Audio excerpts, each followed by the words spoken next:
How's it going, everybody? Welcome back to another video, and today on the Prozzy channel we are going to be taking a look at houses. We're going to be seeing what you can get with your money in Taiwan's capital versus what you can get in my home country's capital.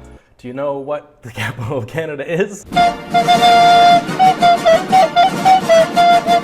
It's shocking, like the longer I move abroad, the more I find that people actually don't. If you think it's Vancouver, you're wrong. If you think it's Toronto, you're still wrong. Nobody seems to know that the capital is Ottawa. But it doesn't matter, that's where I'm from. I'm from Ottawa, and I figured we would compare that to Taipei City, the capital of Taiwan. I hope you brought your money, because it doesn't really matter which country you want to live in, they're both freaking expensive. We're gonna start with my hometown of Taiwan, or Ottawa. I don't really know how to say that in Chinese. But we'll say average house price in Ottawa, $743,000 last month. What the fuck happened in my hometown? They were never that expensive before. Though I did think I see in the news that like Ottawa's housing market has like just actually been set on fire, so it's really expensive to live there lately. But that's what the average house price is, 743 grand. So if I go over to Ottawa real estate and I set it for say $700,000 is the average, let's see what we can get. By the way, 700 and something, what is that? $743,000 in, let's see that in Taiwanese dollars. So that is 17 million Taiwanese dollars. Let's see what you can get in Canada for 17 million NT. So what's weird about this website is like, I definitely have the price set to $700,000 and they're giving me houses that are way more than that. All right, 65 Laurel, Ottawa, 3 beds. This is pretty much downtown. This house was built in 1904, over 100 years old, asking $788,000, so pretty close to our average housing price. So automatically it looks pretty creepy. Like this is where you'd film like a Halloween episode or something. This is also not where I grew up. I grew up in a place called Orleans, which is kind of a newer part of the city. It's more residential. Like if you looked at like a Hollywood movie of where like white kids grew up in high school, that's where I grew up. But this is like downtown. This is really old, 100-year-old house. That flooring looks wicked old. It's right downtown, and I mean, I don't know. This is like something that looks like people would like rent in university. And the thing about like Ottawa is that you can find these houses that are over 100 years old, but in Taiwan, you're probably not gonna find a house that's over 100 years old that's like still standing, or at least would ask this much money. Interesting color on the dining room. Let me know in the comments what you think of this dining room. Kitchen's cool, it's got a little island in there. That's not bad, semi-modern, doesn't really look too old except for that wallpaper. That is like, I don't mind the kitchen. This is a really kind of an interesting house. Got some bath in there, washer, dryer, bedroom, second bedroom. Oh, that's cool. It's like a sunroom or something. And you know it's in Ottawa because if you take a look outside, that's all snow. I don't know what this is. What is this, a chair room? Staring at your neighbors all day long, judging them. What the fuck you doing down there, neighbors? 100-year-old house. Yeah, this is the kind of house you would live in if you wanted to get haunted. What is this, upstairs living room? This is cool. So like, you can see all the different angles and stuff, like how this house was built. It's like definitely not what houses look like today. This place is pretty cool. Like the location's really cool because it's downtown, but you're gonna be in a really interesting area. The thing is because it's so old, the maintenance on this house is probably gonna be ridiculous. Okay, so here's another one. See where that is, 1867 La Chapelle Street, Ottawa. This is something a lot more, like this is what an average, I think, Canadian house, because the first one we looked at is 100 years old. That's pretty old. So this one's in Gloucester. This is, oh, ha, word. This is exactly where I grew up. So this is Orleans. This is very, very, very close to where I grew up. I used to work around here actually. See this? Forest Valley Elementary School. That's where I used to work before I moved to China. This is La Chapelle. That's crazy. I used to date a girl that lived like right down the street from here. Oh, that's 700 grand. So average price. This thing was built in 1986. So this is exactly kind of like the type of house I grew up in.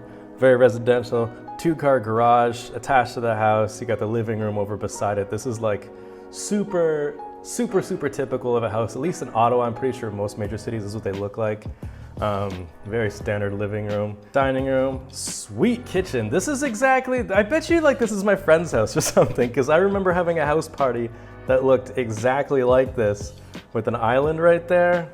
I wouldn't doubt it if this was like my friend's house that I'm just putting on the internet for sale. Yeah, see, huge backyard. This is better. This is like more worth your money. That other house downtown looked like, you know, the backyard was super small. You couldn't really do anything here. You could like install a pool, which is something a lot of Canadians like to do for the summertime because it's hot. Okay, so 700 grand is 17 million NT. So let's take a look at what you can get for 17 million NT. So here we go. Here's 17 million in Zhongshan district. So right away, you can see that this this is way smaller. From this one picture, you can see the whole house, the whole apartment. You can see it in one shot. Pretty decent living room though, but I mean, like, that's the thing about Taipei is like, if you're gonna buy a house, this is the size you're gonna get. Which, like, if you're gonna have a family, you know, you're not really gonna be able to raise it in here. But I guess if you're a Taiwanese family, you would manage. Kitchen with like, I guess a dining room table. Bedroom, this is like a loft, so you can see it's like the ceiling is low. And it's only one bed, so I guess you can't really have a family here because it's only got one bed. But what I really like is this awesome Japanese bidet, this toilet. That's something that Canada needs. This one's a lot nicer. It's got like a dinner tray thing with a TV. That's pretty sweet. Is it 2 floors? Or, okay. All right, kitchen. Little shit closet, as we call it. The narrow bathrooms, decent view of all the rain. Okay, so the same kind of thing. It's not really 2 floors. I mean, it technically is, but it's like a loft with a low ceiling on the top floor for the bedroom. But at least this one's 2 bedrooms. You like kind of could have a family.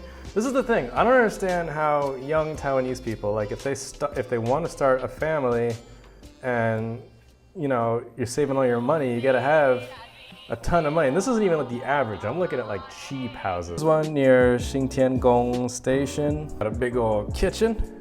And these are all gonna be fairly new, I think. Oh, this one's looking old as shit. Never mind. It's got circuit breakers, old ass alleyway, pretty traditional looking. And that's all the photos. Good luck selling your goddamn house. That's the photo you have. That's what you get. Good job. So I don't know if it's because like my reading Chinese is dog shit, but I don't actually think you can buy a house. Let's go up. Let's go up a little bit in price. This one's $22 million. It's got a decent sized living room. Looks like a Taiwanese sitcom like movie set, you know? Some nice colors on the walls and stuff. That's something you don't see too often at Taiwanese house. People don't really paint their walls very much. But it's got a bedroom. Upstairs, I'm assuming, is another bedroom. Yeah, that's actually decent size. Oh, it's got like 3 beds, 2 beds.